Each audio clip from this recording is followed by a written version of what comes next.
जिल्हा परिषदेच्या पिंपळगाव तर्फे खेड मरकळ गटातून धनुष्यबाण चिन्हावर निवडणूक लढवलेले आणि जनसेवक म्हणून परिचित असलेले श्रीनाथ लांडे राष्ट्रवादी काँग्रेस अजित पवार गटाच्या वाटेवर। राष्ट्रवादी काँग्रेसच्या अध्यक्षा आणि उपमुख्यमंत्री सुनेत्रा पवार यांची मंगळवारी घेतली भेट। जिल्हा परिषदेच्या निवडणूक काळात श्रीनाथ लांडे यांना राष्ट्रवादी काँग्रेसने मदत केल्याच्या चर्चेला उपमुख्यमंत्री सुनेत्रा पवार यांच्या भेटीनंतर मिळाली पुष्टी। समर्थकांसह लवकरच राष्ट्रवादी काँग्रेसमध्ये प्रवेश होणार असल्याची माहिती आली समोर। पिंपळगाव तर्फे खेड गटात शिवसेना ठाकरे गटाचे उमेदवार विजयसिंह शिंदे यांनी 13,343 मतं घेत विजयबाजी मारली, तर शिवसेना शिंदे गटाकडून श्रीनाथ लांडे यांना 10,708 इतकी दुसऱ्या क्रमांकाची मतं मिळाली, तर राष्ट्रवादी काँग्रेसचे उमेदवार शरद मोहिते यांना 5,816 मतांवर मानावं लागलं होतं समाधान।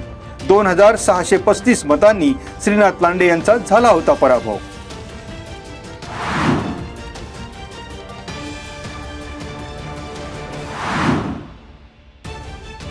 राज्य शासनाने महाराष्ट्र गौण खनिज उत्खनन नियम 2013 लागू केले असून सन 2026-27 या आर्थिक वर्षासाठी गौण खनिजावरील स्वामित्व धन वसुलीचे जिल्हानिहाय उद्दिष्ट करण्यात आलं निश्चित।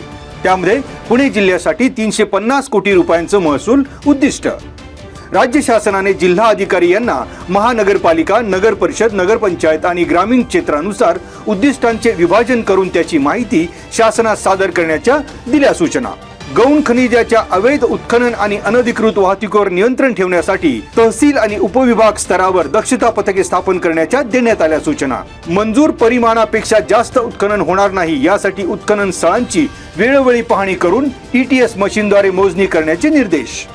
अवैध उत्खनन मोठ्या प्रमाणावर आढळणाऱ्या जिल्ह्यांनी विशेष उपाययोजना आखून त्याबाबत शासनास अहवाल सादर करावा असेही केले नमूद।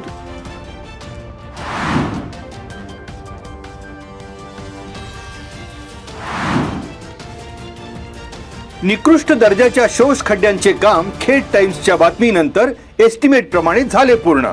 होलेवाडी ग्रामपंचायतीच्या सांडपाणी व्यवस्थापन समिती अंतर्गत शोष खड्ड्याचे काम निकृष्ट दर्जाचे झाल्याचे खेड टाइम्सने केले होते उघड। बातमीनंतर प्रशासन आणि ठेकेदाराला आली जाग।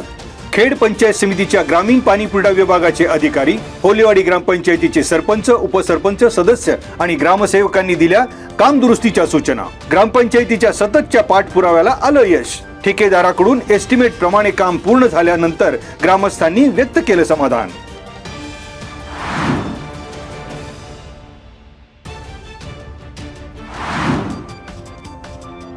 आळंदीमध्ये अतिक्रमणावर नगर परिषदेचा बुलडोझर। देहू फाटा ते काळे कॉलनी पर्यंत विशेष मोहीम।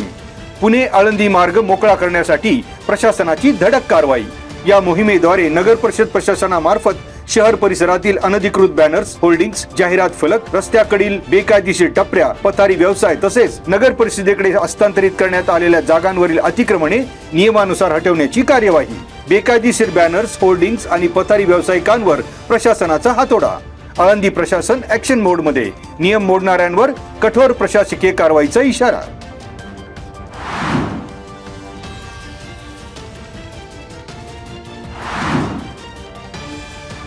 हरिश्चंद्रगड प्लॅस्टिकच्या विळख्यात। जुन्नर येथील शिवनेरी ट्रॅकर्स असोसिएशनच्या वतीने 3 दिवस राबवलेल्या दुर्ग स्वच्छता अभियानात तब्बल 125 गोणी कचरा केला संकलित। शिवनेरी ट्रॅकर्सच्या स्वच्छता मोहिमेत हरिश्चंद्रगडावर विदारक वास्तव समोर। गड वाचवा मोहिमेत लहान मोठ्या 55 सदस्यांचा सहभाग।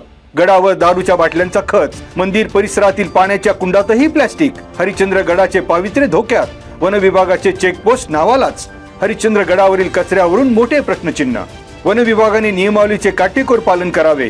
विशेष म्हणजे भाविक, ट्रॅकर्स आणि पर्यटकांनी दुर्ग भ्रमंती करताना कचरा, प्लॅस्टिक न करता गडाचं पावित्र्य राखावं, शिवनेरी ट्रॅकर्स असोसिएशनच्या वतीने करण्यात आलं आवाहन।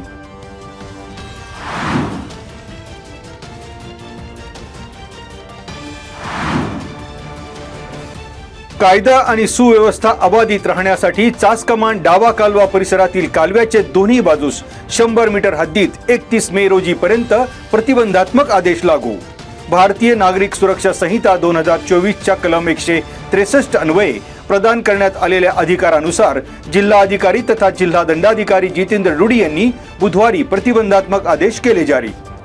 या प्रतिबंधात्मक आदेशाचे उल्लंघन करणारी व्यक्ती भारतीय न्याय संहिता 2023 मधील कलम 223 मधील तरतुदी आणि प्रचलित कायद्यान्वये शिक्षेस पात्र राहील, असेही जिल्हाधिकारी जितेंद्र डुडी यांनी काढलेल्या आदेशात केलं स्पष्ट.